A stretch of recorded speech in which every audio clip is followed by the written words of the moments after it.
Good day, everybody. My name is meteorologist Craig Tillison from the Fleetweather Ocean Routing Center in New York State, where the current time is 5Z on Monday, August 29th, 2022. Today I'll be briefly discussing two systems in the North Atlantic. We're going to be looking briefly at the tropics. Starting off with the National Hurricane Center 5-day tropical outlook. We have a 70% chance, or now a high percent chance of development for what is being denoted here, where my pointer is, in the red shaded region, as Invest 91L. To the north, we have another system with a very low chance of development, only a 10% chance over the next 2 days, and also a 10% chance in the 3 to 5 day, several hundred miles to the east of Bermuda, and this is Invest 92L. If we look at the current IR satellite imagery, we can see an area of broad cyclonic vorticity here. That is our in association with Invest 91L. And then we also have some deeper convection beginning to fire with some storms kind of shooting off to the southwest due to a lot of adverse northeasterly wind shear. A small area there displaced from a low-level center, which you'll see in a minute. But this is the Invest 92L. And we also have a tropical wave emerging off of West Africa that'll also need to be monitored over the next several days.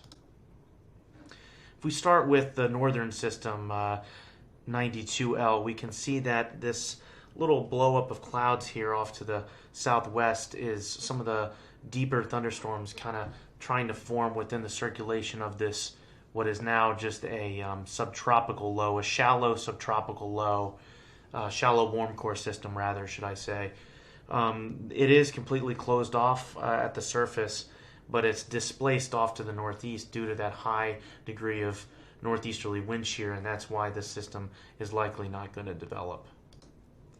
Unfortunately, we couldn't get the overlay visible satellite with ASCAT, but we just have the normal ASCAT imagery here, actually pretty recent. This morning at 4:09 UTC, today, August 29th, we got a fairly good signal here, completely closed off low-level center now in association with Invest 91L, with some stronger 25 to 30 knot winds on the northern quadrant of the system now, with a pretty large degree of fetch also in that general area, indicating that it's well on its way to probably becoming a tropical depression.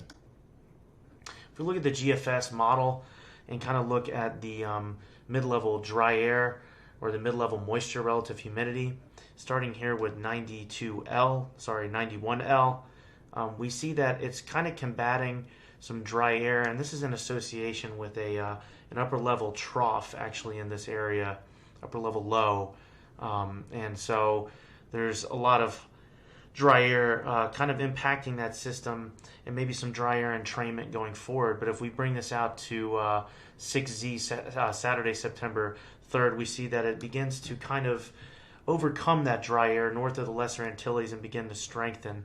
Less dry air overall around it. And the model's actually bringing this system down to a major hurricane, potentially sub 960 millibars, somewhere northeast of the Bahamas by 0Z Monday, September 5th. If we bring this back to the beginning and kind of look at where our Invest 92L is, it's generally just not going to survive amongst the just high degree of wind shear and dry air, and you can see it's barely even visible right where my mouse is. Kind of just weakens to this open wave basically by 12Z August 31st.